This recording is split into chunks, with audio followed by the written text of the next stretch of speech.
All right, We Gotta Believe is live, and the New York Mets are facing the New York Yankees in a Subway Series. We talked about it a little bit yesterday during our weekly pod for Monday, but we're going to do a full preview today, and we got our boy KFC. I'm back. I'm in this time. I got to hear your headspace. Where you're at as a headspace. You are the biggest Yankee hater I know. How do you feel? Yeah, I'm calm. I think for a number of reasons. One, 2-game series are a little bit easier for me because it's like, even if, let's say, the worst happens, it's not like a full sweep. It's not real. And if you split, it's just like whatever. Kind of like what we did with the Astros. Obviously, that ended up worst case scenario.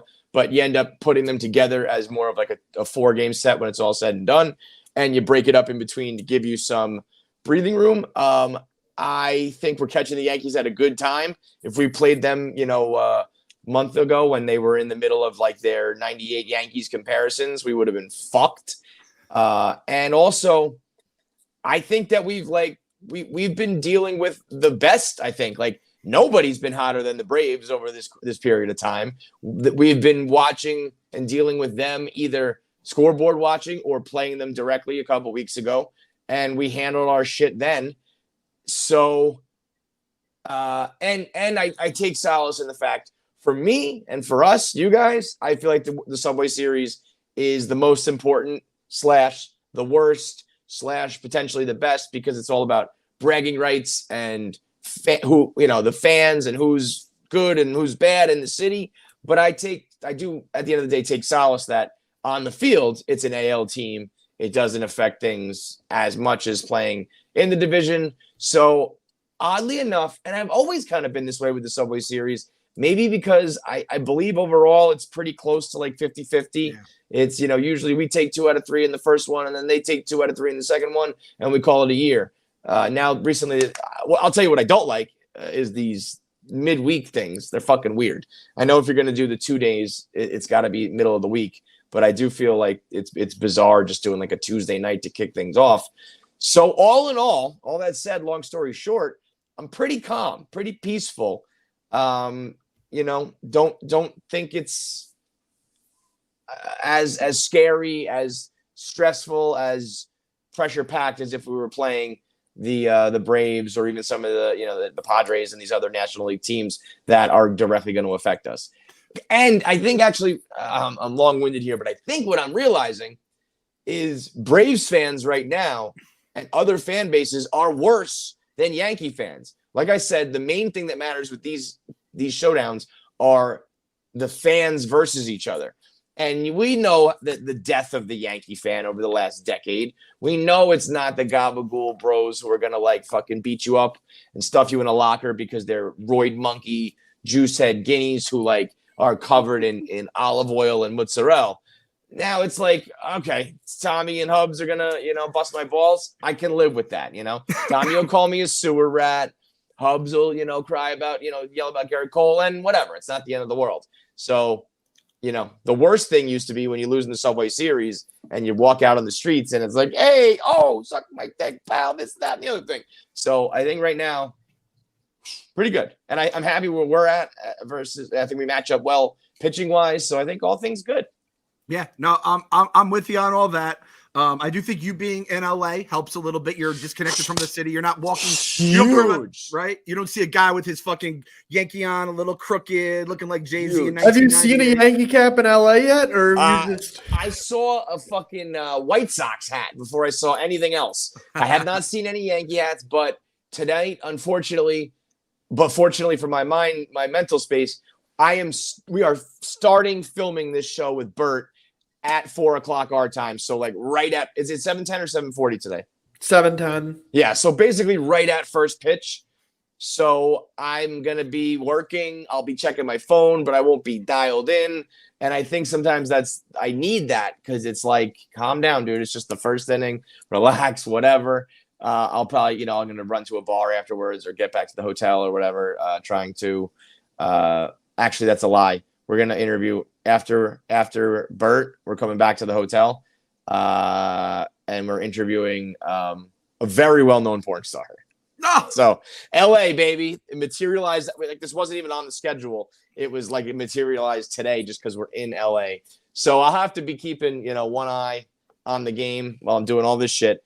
But that for sure helps. When you're at home, you're listening to the fan, you're reading the papers, you got Yankees fans in your ears. You build it up to become like the most important game you've ever watched. Yeah, and I think the world has become a lot of that. The guy you're dealing with, your buddy at school, the guys at work, all that stuff. I think a lot of that has, for at least us, shifted to the internet. Whether you're in a Facebook group, in us turn, it's Twitter. It's about dealing with the fans that you may be boys with during football season or obviously Knicks season, basketball season. But now you guys are going to war. You just don't want to see them being happy.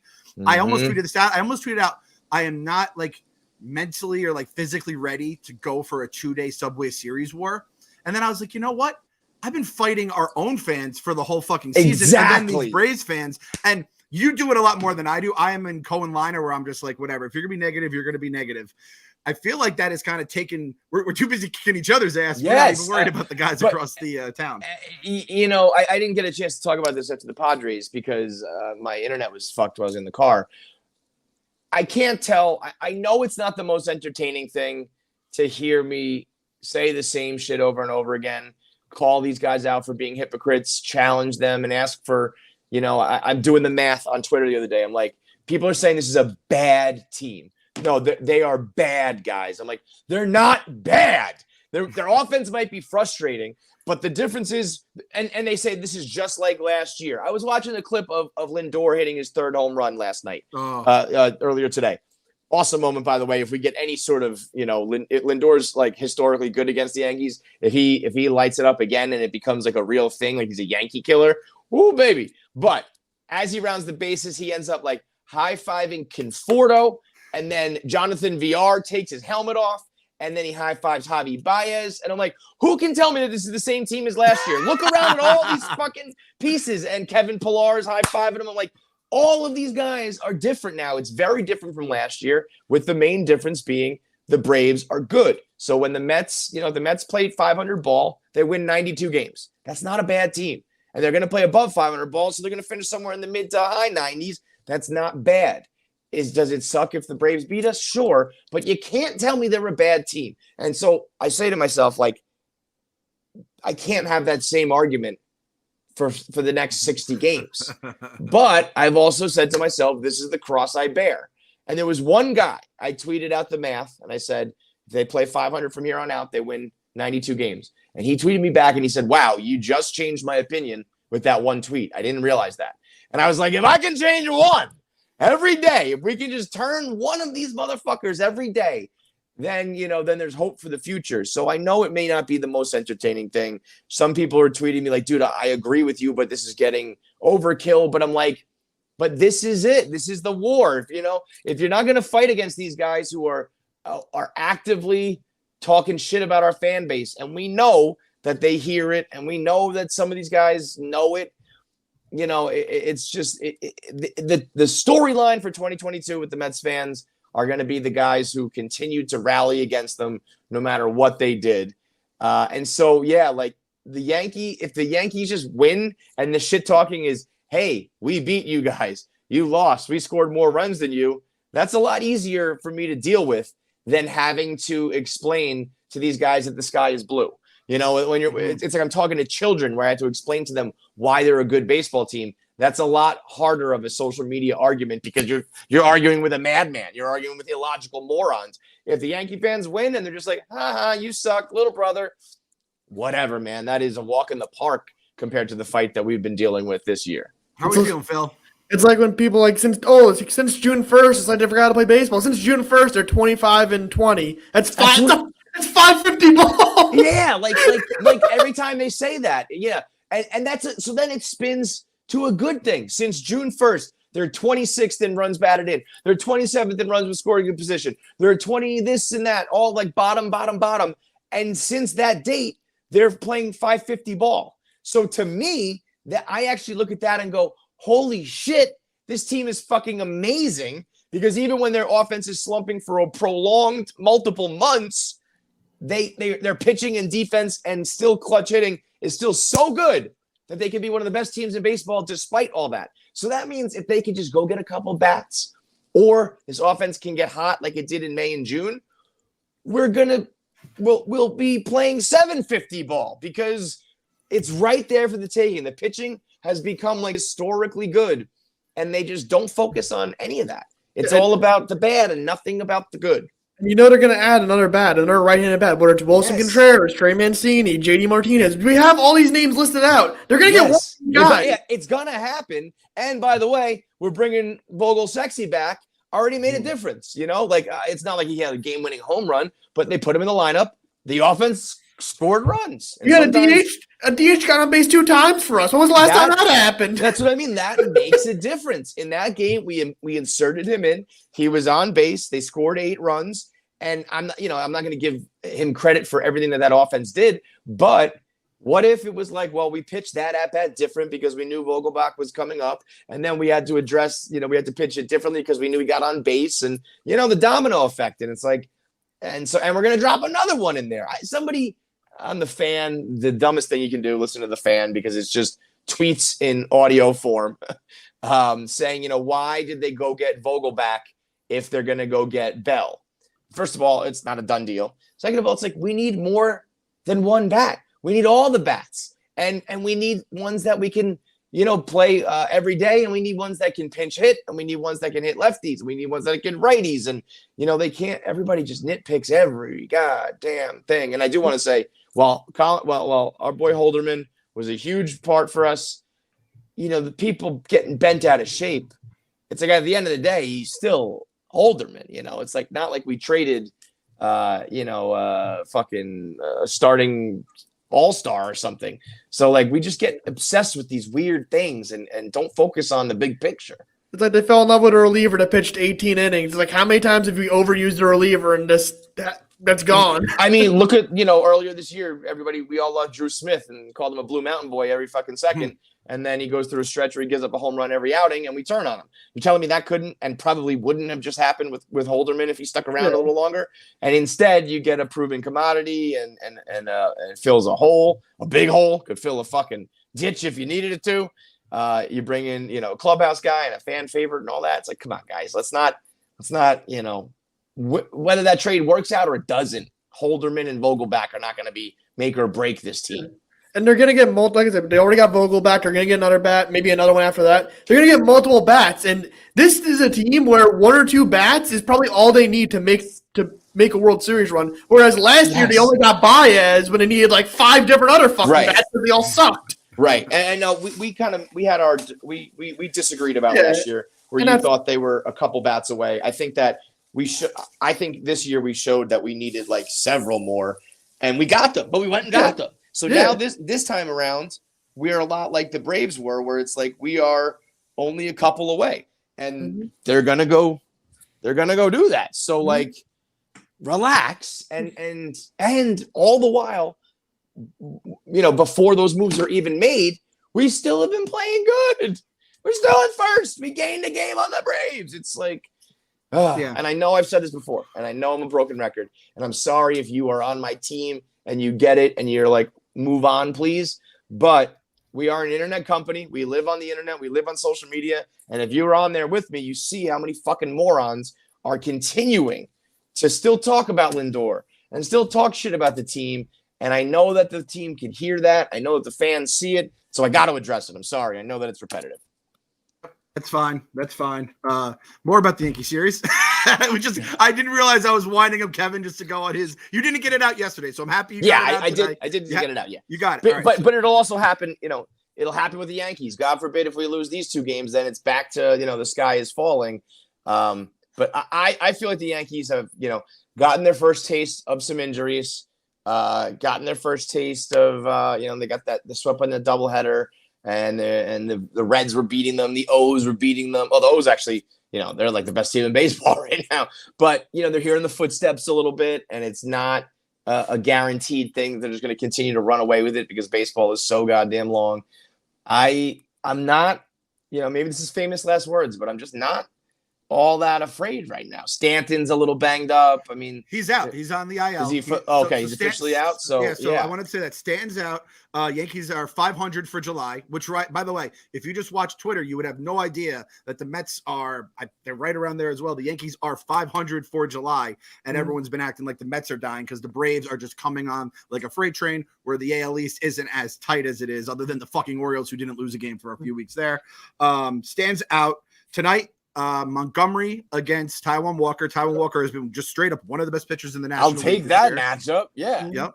I'm going to throw some numbers on the screen for anyone that wants to see. I just looked up Jordan Montgomery stats against the Mets here, so I don't know if you guys can see that pretty clearly. Lindor fucking owns him. He's 5 for 9 with a home run in his 1700 career. OPS.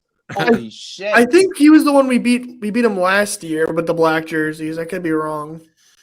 Escobar 2 for 6. I mean, these are small sample size, but 2 for. I always just like a guy that just has like decent numbers. If like Pete 0 for 5 or like Canna 0 for 5, I just don't like. I like the guy have a hit on him, but Escobar batting from the right side is all the difference in the world. It sucks we're not going to see Vogel snack. We'll see him tomorrow, maybe pinch hitting later on.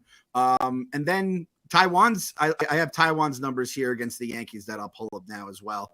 Same kind of thing. I think one guy might be decent against him, and everyone else is kind of hit or miss.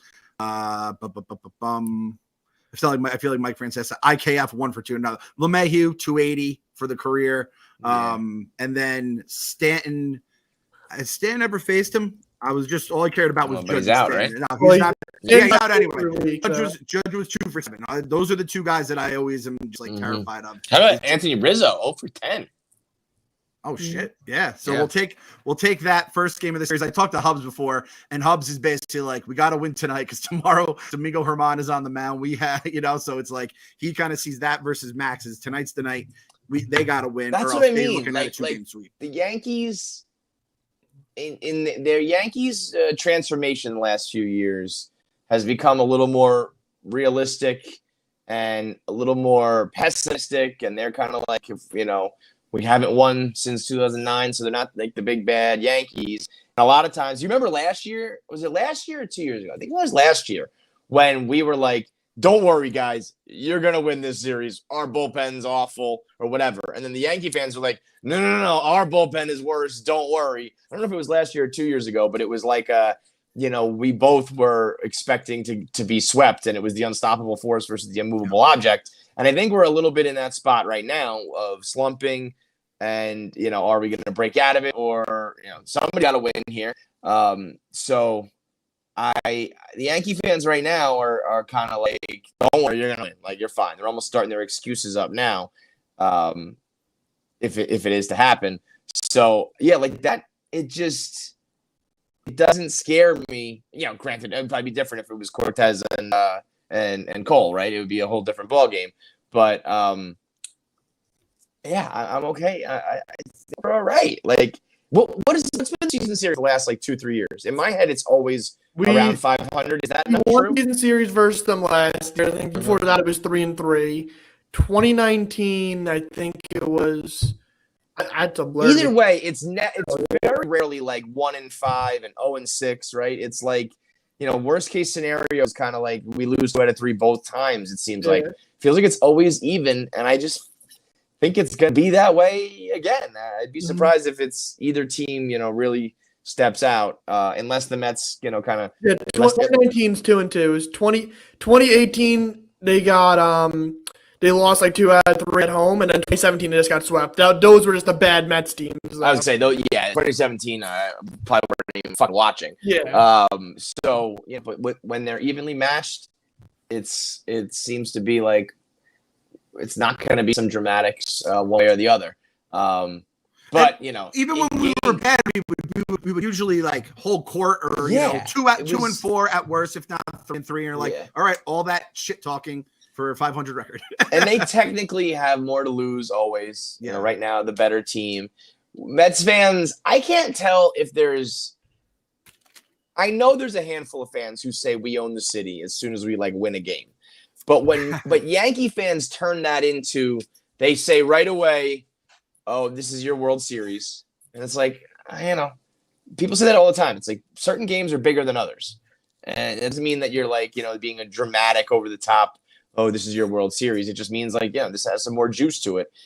And then I almost think that Yankee fans saying, oh, the Mets said that they were, they took back New York only to collapse and miss the playoffs. Like, trust me, man, I'm looking at the fan base. I'm arguing about how negative they are. I don't think anybody's saying we own New York. I think everyone's saying we're the fucking worst team in the world, let alone the worst team in New York City. So I think Yankee fans have made that become this thing that's not really happening. Mets fans are down on their team, never claiming to be the best. We're the greatest underdog story in sports. Nobody believes in us. Nobody. The little engine that could. Steve Cohen's Mets. Oh man, I had to throw up this Lindor because remember this is after the Santa Maria was unbelievable, dude. Just a reminder, this game was tied because Brad Hand pitched to Giancarlo Stanton with first base open.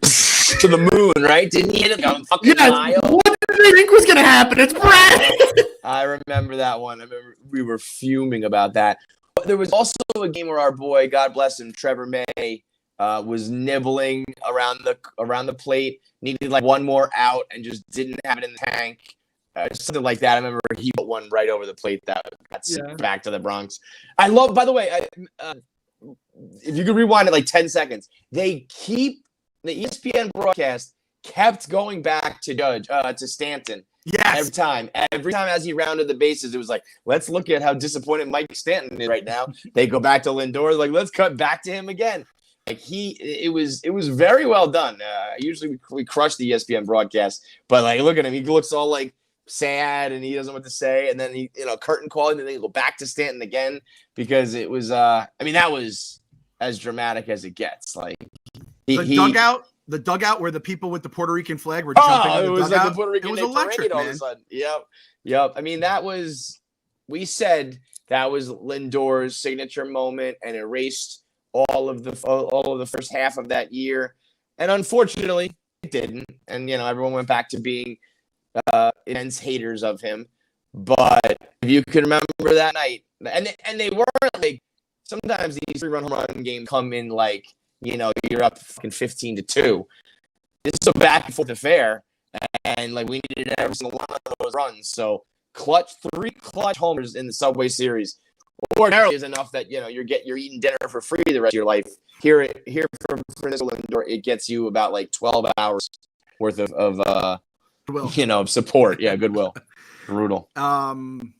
So speaking, since Lindor is actually, so it's tomorrow, Herman, Scherzer. I don't know if we'll do one of these tomorrow as well. I don't know what everyone's schedule is like, but tonight Montgomery, Walker, and then we talked about Lindor being an addition that people are warming up to. I don't know if you guys saw this. It happened right as we went live. We got Wilson Contreras up on Hot Watch right now, doing the handshake line, hugging teammates as he makes his way out to the dugout. And Carl, I just saw a blog like Wilson Contreras just played his last game as a Cub, and we got like pictures like this. Is it like last game at home? Last game at home. That's what. Yeah. Okay. I was gonna say, we still have a few days till the deadline. Because I know both those guys are getting traded. It's just a matter of when. Who? When you say both of who? Happ and Contreras. Oh, okay, yeah. Because I know Mancini said I'm approaching this series as my final series in Baltimore. Contreras doing the same thing here with Contreras. How long has he been with the Cubs? Since 2016. He's the last. Yeah. He was okay. Like young player. They still have Hendricks and Hayward, but you don't really. He was their catcher that season. Yes. I'm somebody else for some reason, but they had his name there too, right? The old Miguel Montero and David Ross, who's not our manager. Who's not manager? I was thinking Miguel Montero because he was the We Are Good guy, and I thought he was the catcher for that run. But it makes a lot more sense that Contreras was there because he's fucking nasty. I saw your tweet today. Fangraphs was doing like a trade generator, and it was like Contreras for Mark Vientos straight up. Mark Vientos is that good, he'd be up by now. If you're telling me that, for fucking real, man. Like if that's the case, I will drive you to the airport, brother. Contreras would be. It would just feel like such a hole, Like it's what we're doing now. I love Nito, and he does have a knack for these clutch hits. I don't know if I got to speak on it. Buck. With that pinch hit situation with McNeil and Nito, to me, that was his first actually really bad moment.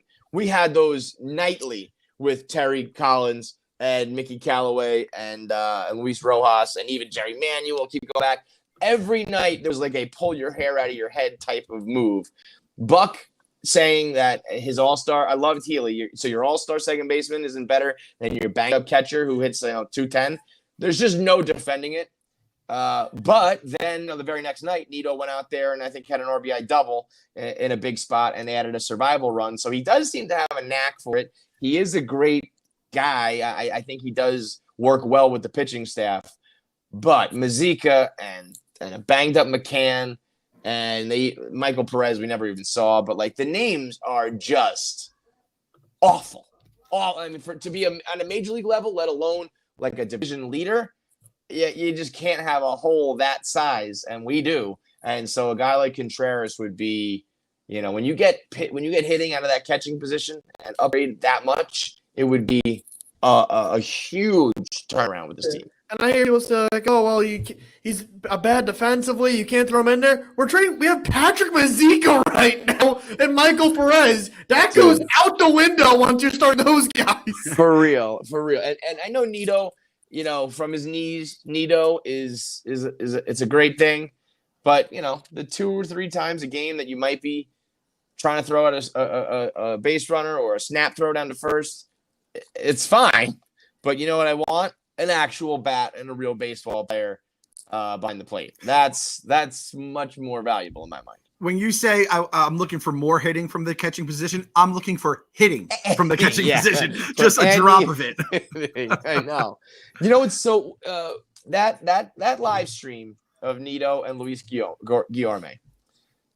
If that was Lindor in the middle of his slump season last year, saying like, I could look at my numbers, if that was even almost anybody else on the team, the reaction I think would have been, get rid of this fucking guy, right? Like the fan base kind of laughed that one off. Ordinarily that shit doesn't get laughed off. Ordinarily there's a lot of fans being like, what you think it's funny that you're not doing your job very well? But I think that's a testament to how much Nito is beloved. I just wish it would be Contreras and Nito could be the backup and fucking McCann and Mazika can go kick rocks. Like, I don't want Nito gone. I just think Contreras would be a better option. Is that I never really – I feel like if he's going anywhere, he'd be going to the Yankees or other teams. For whatever reason, I didn't really put the Mets as like a front runner there. Is that developing? Are they more of an actual shot here? According to Pat Ragazzo, our good friend, he's like captain. If he says something, I believe he said that Contreras and Robertson are our main priorities. So okay. That's what we want, right? Have there been talks? It's more serious than it was a few days ago. So right, trending in the right direction. What does Adley Russman's huge tits have to say? Let's go to our true source, our real insider. I got a DM from Adley Rutschman's Big Hits last night, a troll account that supposedly had oral scoops. He sent me Mancini and Dylan Tate. I asked our guy RDT. He goes, that guy's like hit or miss. Sometimes he has, sometimes doesn't. And then I texted a very famous baseball reporter, and he confirmed, like, yeah, if that's happening, it's not news to everyone else. Yeah, I saw his reply though, being like, he like the player himself hasn't even heard about that yet. But like, I don't know, Trey Mancini has definitely heard about the Mets, and so Mancini knows he's getting traded. He just doesn't know when. Right. I thought that was a strange response because it's like it's not like it came out of nowhere. It's been heavily rumored. Maybe what he's saying is, Mancini didn't know that it was a done deal, but it's. I don't think that response from that reporter means like it's not happening. I think that both of those are still very much on the table. Rank your Contreras, Cron, Mancini, who else? I know Brandon Drury is not, he's got 19 home runs. I'm not obsessed over Brandon Drury just because I think he's a Cincinnati product. Like, I think he just hits in a good ballpark and he's going to get bats. And if he comes here, he'll be the old Brandon Drury. Okay. Because I was going to say, like, I know that name is, no one wants that. But, if he's going to have like 30 fucking home runs, it's like, I don't know. But that is a good point there in a Great American Ballpark. Think I may want Wilson the most just because he can play catcher, and you can have like a death lineup if that's the case. Like there may be holes in the lineup. Dude, that's why. Good. I didn't really want Contreras like a month ago when I thought we'd get everything else done and we could just live with McCann and Nito and like the auto out in the catcher spot. But with McCann getting hurt and just realizing how close we are to having Michael Perez, you know what it is? I just can't take Patrick Zimziki anymore. I am done, done with Patty Mazzi. I'm sorry. He gave us some magical moments, including that Mariners game. Good guy, but who's to say McCann's gonna start rehab Thursday? Who's to say he doesn't get hurt again? Like, yeah, just rushing his back because he knows, like, oh shit, I may lose my starting job. Take your time, James. Take your time. Health first. Make sure that you're good. I mean, to me, there's something that has always been so inherently valuable about a hitting catcher. And maybe it's because we had Piazza and even LaDuca. When you get big production out of that spot and you can still call a game and all that shit, it's one of the most valuable things in all of the game. As long as, he's not like a nightmare defensively, right? He's just like a catcher, right? He's like meh, yeah. Yeah, like I just don't need a Gary Sanchez back there. I just need like a competent guy. A bad pitching staff too, to where I've always wondered though, like, is there just a base level that all pitchers and catchers that are professionals know how to handle? Because like it's kind of weird. You get to know these guys and you know everything about them, and then all of a sudden midway through the year you have a whole new staff of guys to learn their little idiosyncrasies and little like habits. But I guess that's these guys are just so good they can do that on the fly. Some pitchers doesn't matter. Like we took for granted that Jacob deGrom won a Cy Young with Wilson Ramos catching almost all his starts, and Devin the Buffalo. We take for granted that when we talk about catchers. Yeah. I mean, it would be, come in, learn a couple things about a couple guys. Chris Bassett takes forever. He plays mind games. You pick up on that. Max and Jake just fucking let them do their thing. But all of it, none of it matters if when your time at the plate comes up and you're hitting bombs and driving in runs, like that. Trust me, that pitching staff gonna be happy. Whatever else happens when they're in the field doesn't really matter if you just gave them a 3-run lead. Yep. So I don't know, boys. I see some people saying JD Martinez. I feel like Phil, you told us like he's been kind of cold, right, for the last. I don't know, being in a pennant race. Well, he's on the Red Sox, so I mean everything's ice cold there. His issue is just he doesn't hit home runs anymore, which I need, but I'd still take JD. His issue is he's just strictly a DH. We're not putting him in like left or right field, whereas Mancini we can put in left or right, first base. Contreras, maybe we can put him at left field. He played there his rookie year. Yeah. That's scary. We're going down the road of, like Lucas Duda out in the outfield. It's like, oh my God. JD is an interesting one where, there was a time where I would have been, JD Martinez on the Mets. Like, oh my God.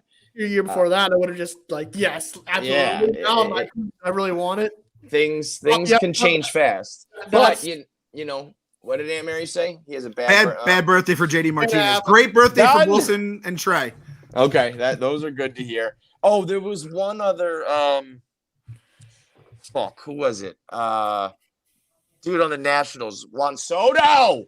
What happened? We were all happy and wedding and making plans and figuring out packages, and now all the talk has just ended. I don't know if he gets traded just because of how high the Nats have set the bar, and where GMs now just season don't want to pay. I had guys in my DMs proposing packages without Alvarez in them, being like, I don't think the Nationals will want that. I don't think they'll require him. They've got their own catching prospect, and to be honest, I think these other guys make up for it. Like they very clearly have said, we're getting your 1 through 5. No matter who they are, like, and your 1 through 5 can vary. If your 1 through 5 sucks, the last for your 1 through 10. Yeah, right. Like why would a package for Juan Soto not include your best prospects? Man, I mean, people just go crazy though. Let me see if I can. If I get out, am I still in the show right now or no? You're here. You're blackened out. But okay, 1 second. Let me show. Okay. He goes, fuck, what was his? Okay, he goes, The trade would be McGill, Dom, outfielder Ramirez, Vientos, Beatty, a right-handed pitcher named Allen, and their like first-round pick next year. And he also wanted to try to include Kevin Parada in exchange for Juan Soto. Is he trading next year's pick? You can't trade picks in baseball. Like, You're bringing Yeah. Kevin Parada. I'm just saying that's why I don't think it happens until the offseason, because there'll be a whole new pool of players to where those guys can get taken. And I totally get that. But I mean, like, you just put Dom Smith in a package for Juan Soto. I mean, like, you guys got to be realistic here. I think so. Like, have they said we're now leaning towards like he's just not going to get traded during the deadline? I think that's from what I've understood. Yeah. Like, I don't think. Which I couldn't believe when it was like, nope, he's going. You know, if he's not signing the next 2 weeks, he's getting traded now. There's just no reason to rush it. Like, if you're the Nationals in the offseason, you're going to get a real big package then. So, although it would be nice, like, if the Mets let everyone simmer down and then you fucking slide in there. I'm still holding out hope, boys. You guys can go on without me, but I'm still going to be holding on for Soto. You were talking about Dom Smith. I'll tell you this much. If we trade for either Contreras or JD, the Cubs and the Red Sox are two teams that actually like Dom. Think he could be old Dom. So if we trade for any of those, Dom will be in the package as a filler, Yeah, but I guess. it's like a throw-in. They're not going to get you any extra I'm just saying, value, you're talking about Dom. I want to throw that part in. Yeah, like, it would be nice. I wish the best for Dom. I just don't think he'll ever turn around here. So if there is a team that has faith in him, we can throw that in there as part of, like, and also go ahead.